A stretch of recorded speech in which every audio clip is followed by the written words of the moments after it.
ఏడాది క్రితం ఎర్రకోటపై నుంచి ప్రధాని మోదీ 6G పై ప్రకటన చేశారు. భారత్లో 6Gని తీసుకురావడానికి వర్క్ ఫోర్స్ ను కూడా సిద్ధం చేశామని అన్నారు ఆయన. ఇక తాజాగా బెంగళూరులో భారత సమాచార శాఖ మంత్రి జ్యోతిరాదిత్య సింధియా కూడా 6Gలో భారత్ కీలక ప్లేయర్ గా ఉంటుందని వెల్లడించారు. నిజానికి ఈ చర్యలు భారతదేశంలో సైన్స్ అండ్ టెక్నాలజీకి ఇచ్చే ప్రాధాన్యతకు నిదర్శనంగా ఉంటాయి. అయితే దీనికి భారత్ ఎలా సన్నద్ధమవుతోంది? 6G రాకతో ఇలాంటి మార్పులు రాబోతున్నాయి. ఇక 5G చరిత్ర ముగిసినట్లేనా? Watch it.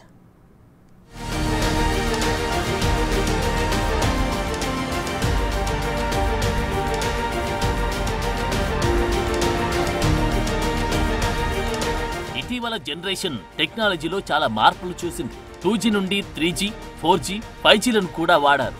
ఒకప్పుడు 100 రూపాయలకు ఎంతో కొంత జీబీని కొనుక్కునే కాలం నుండి 4Gలోని అన్లిమిటెడ్ డేటా వరకు ఇంటర్నెట్ ని ఎక్స్పీరియన్స్ చేశారు. ఇక 5G వచ్చిన తర్వాత నాన్ స్టాప్ స్ట్రీమింగ్ ని ఎంజాయ్ చేస్తున్నారు. ఎంత పెద్ద వీడియోలైనా క్షణాల్లో డౌన్లోడ్ అవుతున్నాయి. ఇక ఫోన్ కాల్స్ మానేసి చాలా మంది వీడియో కాల్స్ కు అలవాటు పడ్డారు. ఇలా దశ మారుతున్నా కొద్దీ వినియోగం విపరీతంగా పెరుగుతుంది.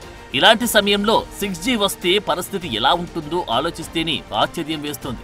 ఆర్టిఫిషియల్ ఇంటెలిజెన్స్ వేగంగా అభివృద్ధి చెందుతున్న ఈ రోజుల్లో 6G స్పీడ్ తోడైతే వచ్చే కిక్కే వేరుగా ఉంటుంది.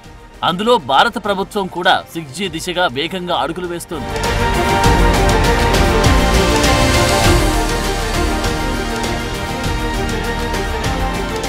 బెంగళూరు కేంద్రంగా భారత్ 6G అలయన్స్ ఆధ్వర్యంలో నిర్వహించిన కార్యక్రమంలో భారత సమాచార శాఖ మంత్రి జ్యోతిరాదిత్య సింధియా కూడా పాల్గొన్నారు. టెలికాం కార్యదర్శి డాక్టర్ నీరజ్ మిట్టల్తో జరిగిన ఓ ఉన్నత స్థాయి సమావేశం సందర్భంగా 6G టెక్నాలజీ అభివృద్ధికి సంబంధించిన లోతైన కార్యాచరణ ప్రణాళికలను ఈ కార్యక్రమం అందించింది. 2030 నాటికి 6G టెక్నాలజీలో గ్లోబల్ లీడర్ గా ఎదగడానికి భారతదేశం రోడ్ మ్యాప్ ను ఈ కార్యక్రమంలో చర్చించారు. అలయన్స్ కి చెందిన ప్రతి కీలక వర్కింగ్ గ్రూప్ ల చైర్పర్సన్ ఈ కార్యక్రమంలో తమ ప్రణాళికలను అందించారు. ఈ సందర్భంగా భారతదేశంలో నెక్స్ట్ జనరేషన్ కమ్యూనికేషన్ టెక్నాలజీని పెంపొందించడంలో భారత ప్రభుత్వం నిబద్ధతను సింధియా నొక్కి చెప్పారు.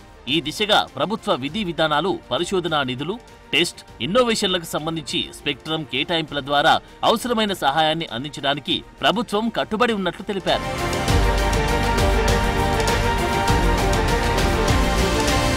భారత్ 6G అలయన్స్ కు సంబంధించిన 7 వర్కింగ్ గ్రూపులు పాల్గొన్నాయి. వీరంతా ఇప్పటి వరకు జరిగిన పురోగతి, ఆవిష్కరణలు, 6G టెక్నాలజీలో భారతదేశాన్ని ఒక లీడర్ గా ఉంచే లక్ష్యంతో చేస్తున్న ప్రయత్నాలను వెల్లడించారు. ఈ వర్కింగ్ గ్రూపులు స్పెక్ట్రమ్, డివైస్ టెక్నాలజీస్, యూజ్ కేసులు, standards, green and sustainability, RAN, core నెట్వర్క్లు, AI, సెన్సింగ్, సెక్యూరిటీతో సహా అనేక రకాల రంగాలను కవర్ చేస్తూ పురోగతిని ప్రకటించారు. అయితే దేశంలో 6G అభివృద్ధి కోసం భారత 6G అలయన్స్ పనిచేస్తుంది. ఇది భారతదేశంలో సమగ్ర 6G పర్యావరణ వ్యవస్థను నిర్మించడానికి విద్యా సంస్థలు, పరిశ్రమలు, ప్రభుత్వాన్ని ఒకే చోట చేర్చే ఒక సహకార వేదికగా ఉంటుంది. అయితే 2023 మార్చి 23న ప్రధాని మోడీ భారత్ 6G విజన్ ని ఆవిష్కరించారు. దీని ప్రకారం 2030 నాటికి 6G సాంకేతిక రూపకల్పన, అభివృద్ధి అమల్లో దేశం ప్రముఖ పాత్ర వహించాలని లక్ష్యంగా పెట్టుకున్నారు.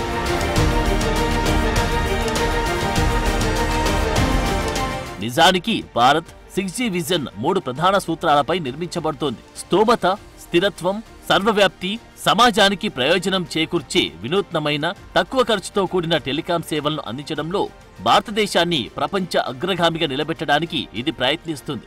దీని ప్రకారం 6Gతో భారతదేశంలో విప్లవాత్మకమైన మార్పులను తీసుకొచ్చే ప్రయత్నం జరుగుతోంది.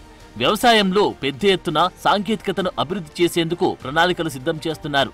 అలాగే అవినీతిని పారదోలేందుకు కూడా ప్రభుత్వం టెక్నాలజీని ఉపయోగించడానికి చర్యలు తీసుకుంటుంది. ఈ క్రమంలో దేశ పురోగతిలోనూ 6G నెట్వర్క్ కీలకంగా మారనుంది. వాస్తవానికి ఈ 6G టెక్నాలజీని దేశీయంగా అభివృద్ధి చేయడానికి భారత్ కృషి చేస్తోంది. ప్రస్తుతం 6G దిశగా జరుగుతున్న పనులు చూస్తుంటే అతి త్వరలోనే ఆ సేవలు అందుబాటులోకి వచ్చేటట్లు కనిపిస్తోంది.